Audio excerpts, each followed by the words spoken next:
She heard the trees outside the cave lean into the wind, groaning with despair. Edme, a watch-wolf of the beyond, had never been in such thickly forested country before, nor had she been so far from the glowing nimbus of the ring of sacred volcanoes since her service on the watch began.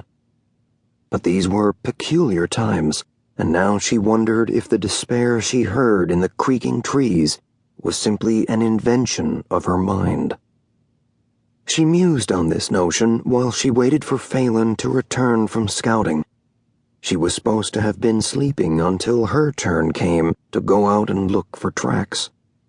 Tracks of the herds that had never returned to the beyond, herds of caribou or lone travelers like moose or elk, but the animals had disappeared. The meat trail of the past summers had almost vanished. Ordinarily, by this moon there would have been a dozen or more herds passing through the extended territory of the ring of sacred volcanoes, and 10 times that through the rest of the beyond. But there had been only one herd so far, and the occasional stray. Wolf clans had to travel farther and farther to hunt, for the meat trail was dwindling. Might it simply vanish entirely? It was summer, the time of meat. That was what made it all the more puzzling. The moon of the flies was upon them, and yet the flies, too, had disappeared. The weather seemed to stutter between the hunger moons of winter and the raw, wet days of the cracking ice moon, the first moon of spring. One day brought warmth, and then the next brought freezing rain or even snow. The ice on the rivers hadn't really begun to crack until the moon of new antlers, months later than it should have. And even then, the ice seemed to hang on desperately.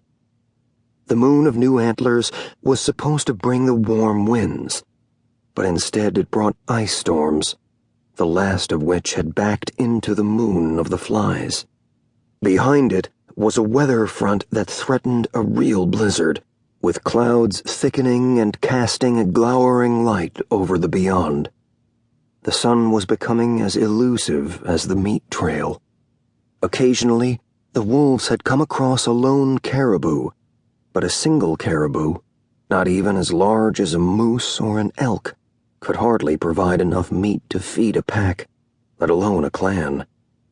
And why would a caribou travel alone? They were herd animals.